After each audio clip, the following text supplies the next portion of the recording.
How's it going? Tonight's video is a good update about what's happening in the oil field and over the road and what we're doing with this new company. Thanks for watching. If you haven't subscribed yet, hit the button, will you? Thanks very much.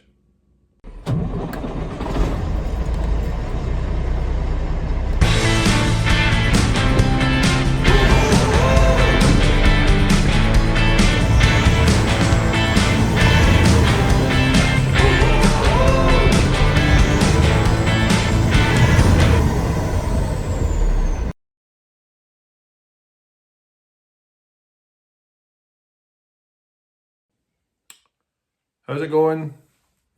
Time for another video. Just incidentally, I read some comments on one of my videos I put up there about the Tunnocks tea cake or the mallow for a chocolate biscuit cake thing that comes out of Scotland.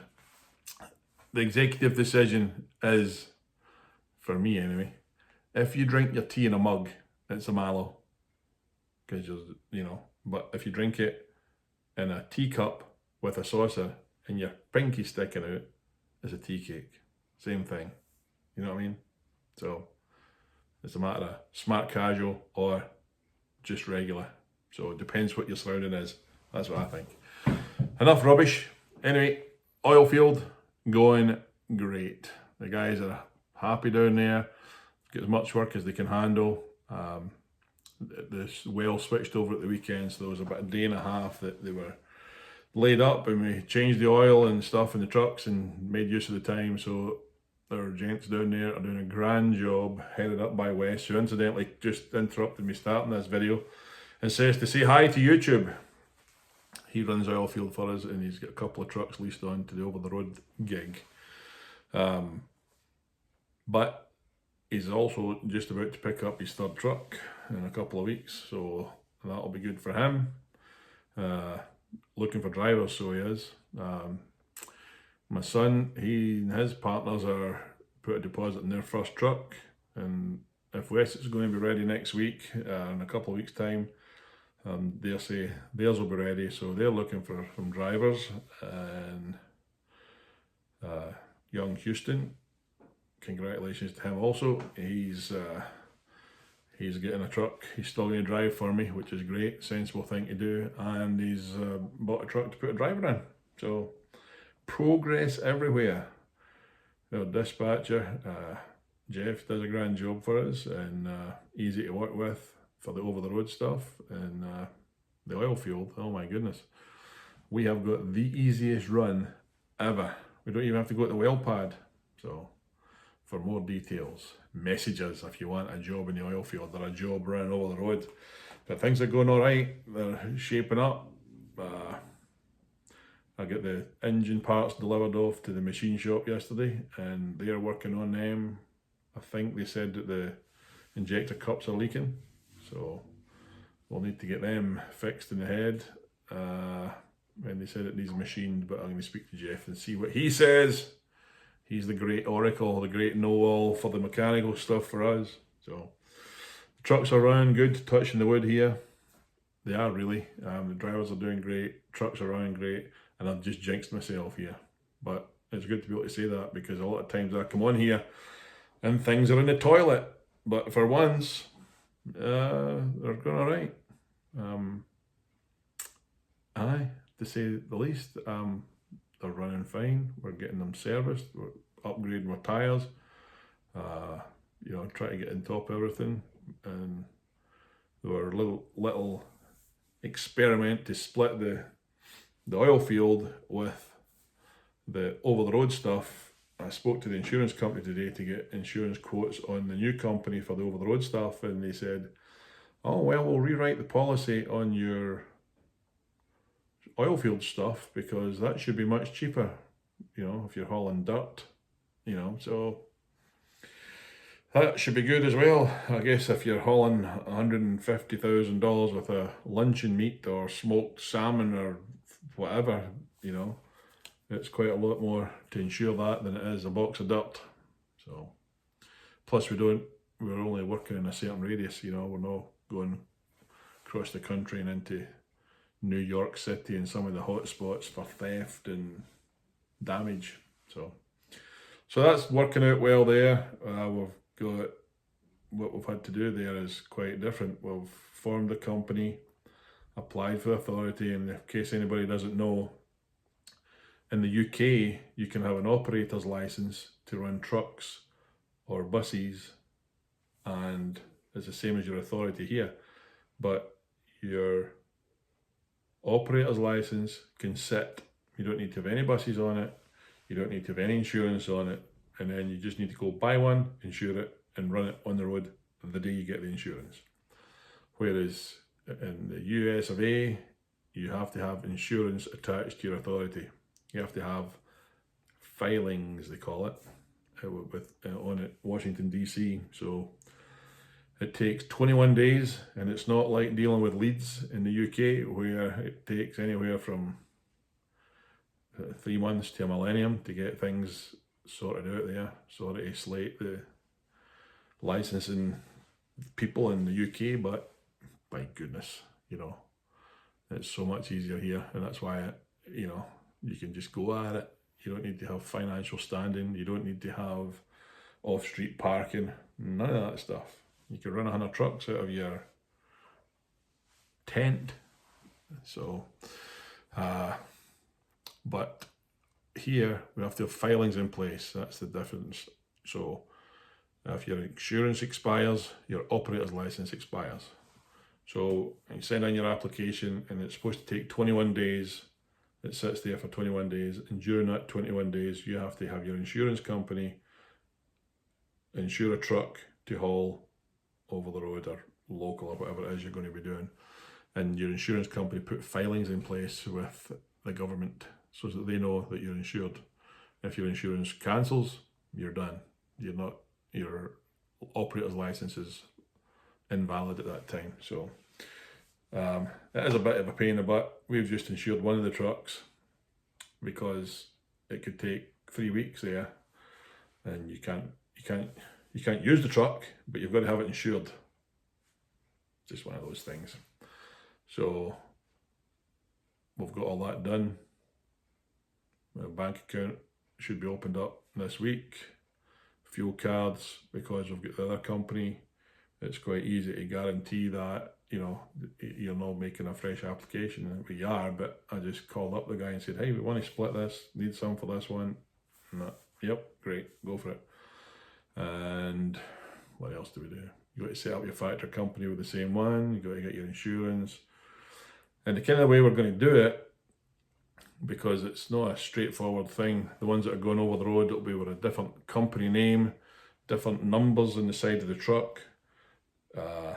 And the most important thing in the United States that you have to do for setting up a company and running it correctly, you would think it's make sure the brakes are working, make sure you've got good tyres, make sure those are important things. But the biggest, hottest thing, if you get an audit, your first audit, and you have got a logbook entry on your ELD for a driver that does not have a P test, a drug and alcohol test, you are in doo-doo up to here.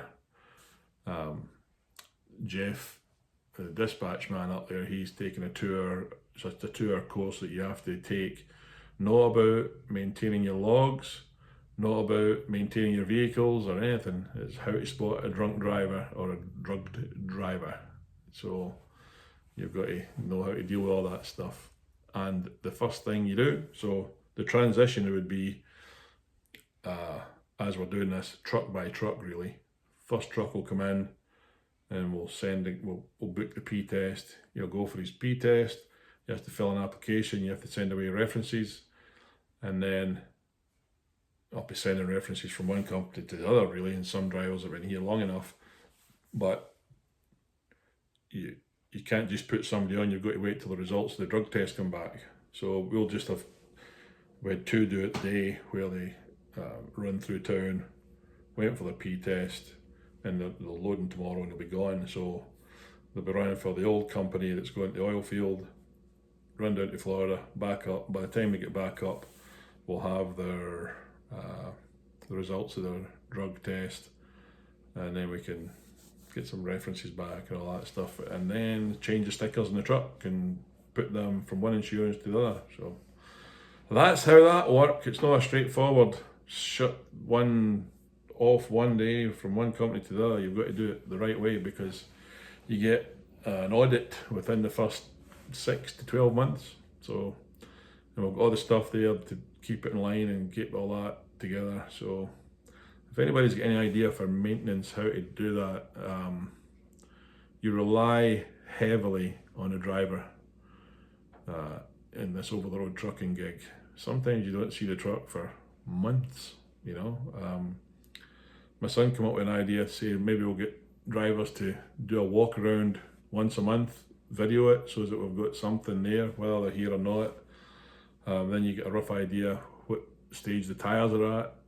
But you know, you could do 15,000 miles from the one month to the next. So you rely heavily on your drivers giving you the right information. So some of the guys are running through here all the time, but the oil field is doing great. Fuel spiked obviously when everybody had the big deal about the Russian oil and stuff, so everybody jacked their prices up. I don't want to say that there's profiteering, because it's all market supply and demand. Maybe a little bit of it, who knows. But it seems to be went up with the panic, and it's kind of leveling out. It dropped a bit. I think it's back down to just over $5 a gallon here in Idaho Falls, but it was up $5.28 the other day there, so it's dropped 20 cents. Still blooming high though. But we're looking for folk to come and drive. There's, you know, we've got quite a few people putting trucks on here and getting trailers as a trick. That's my gig, supposed to find equipment. Needle in a haystack, but hopefully by the end of March, Wes will have his third truck on the road, and my green Peterbilt will get in a wreck. It's in the shop right now. They've fitted the steering linkages and all that to it and just doing the bodywork. So hopefully we'll have that on the road by the end of March, and maybe Houston and Tommy will have their trucks, and I can't remember the name of his company and that, but him and his partners will have their first one on the road. So yeah, progress, eh? You can't beat it. It's I was just thinking about the things that you try to do and the things that you worry about, and then you think about people who are in other parts of the world that are, you know, they're going about their business and a job thinking that they're going to buy a new car in a few months' time, and then all of a sudden their world's turned upside down and, you know, they're running for the border. It's just, you just never know. But for us, you know, doing all right.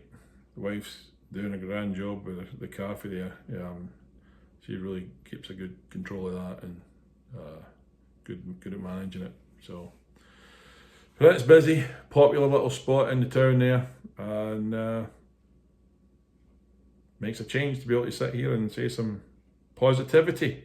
Dare a dream that things might be a wee bit of run of good luck.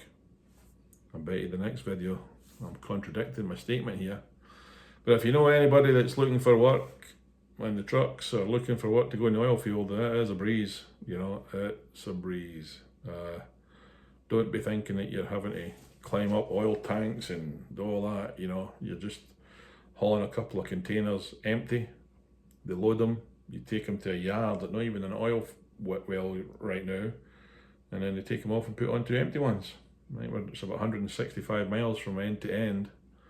They increased the rates last week as well, which they were due to do because the fuel's jumped up drastically. So, but it's a good place for new drivers to come and cut their teeth, especially when they don't have the liability and the insurance of having to send a freaking reefer full of produce into a tight alley upstate New York or in the Bronx meat market. So, but send them this way. If you know anybody, or if you want to do it yourself, come on down. If you've got a truck and want to lease on, bring it this way. Thanks for watching. Cheers.